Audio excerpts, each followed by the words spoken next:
Welcome to the first video of my cosplay series, where I go over my process for creating my cosplay of Halen from Skyfire Studios' game, Halen Ballad of the Blade Thief.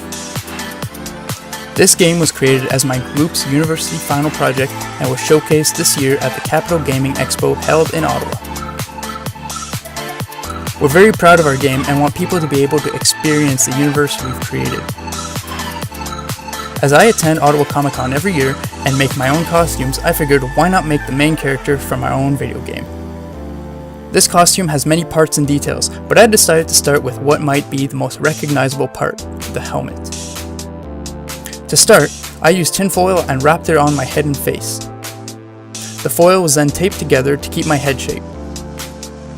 Next, I drew a rough helmet outline on the tape as well as the cut lines. Once cut, I transferred the foil and tape shapes to paper, to which point I had clear shapes to use to transfer onto my craft foam. I cut out 2 of each piece from the foam using a bandsaw and glued them together using some contact cement and hot glue. Next, I started working on the visor. I had some spare clear plastic around and cut it to fit the helmet. I then used 2 layers of black window tint on the plastic. I then attached the visor to the inside of the helmet using hot glue. This was the result. I quickly realized that no matter what, the helmet did not look like Halen's, so I started over. I went and got Pepakura, which is a program that converts 3D models into papercraft templates. After printing the template out, cutting it, and putting it all together, I knew this second version would be much more successful.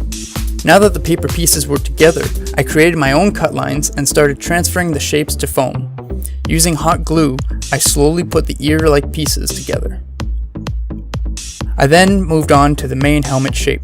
The shape was much more accurate, and once I added the ears to the helmet, Halen started coming to life. The next step was to build the forehead piece. Again, I cut the paper shapes and transferred them to foam.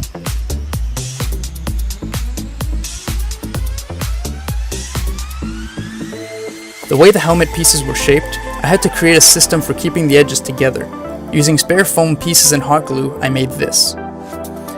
It doesn't look nice, but it's on the inside of the helmet, so no one will be able to see it once the helmet is complete. I then attached the forehead piece. A problem I had with this helmet design was that my head couldn't fit through the opening. I had to cut off part of the back. Luckily, I still had some plastic laying around, so I used the helmet to draw out rough lines for the visor's shape. Again, like the first version, I used 2 layers of window tint on the visor.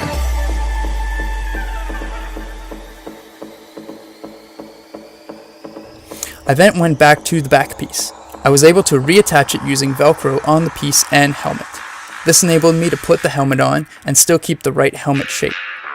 Now that the helmet shape was built, it was time to coat it with some Plasti-Dip to firm up the helmet and seal the foam. I let it dry for about 4 hours.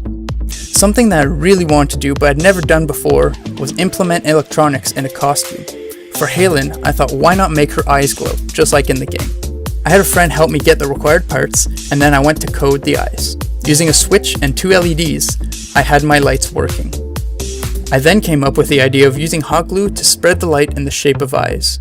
I attached them to the inside of the visor. Next, using hot glue, I attached the visor to the helmet. My next challenge was to conceal the wires, electronic board, and battery pack. I built little pouches for them made out of foam and attached them to the inside of the helmet with Velcro. And there you have it. That was my process for the Halen helmet. And all that's left is some paint. This is the first installment in my Halen Cosplay series.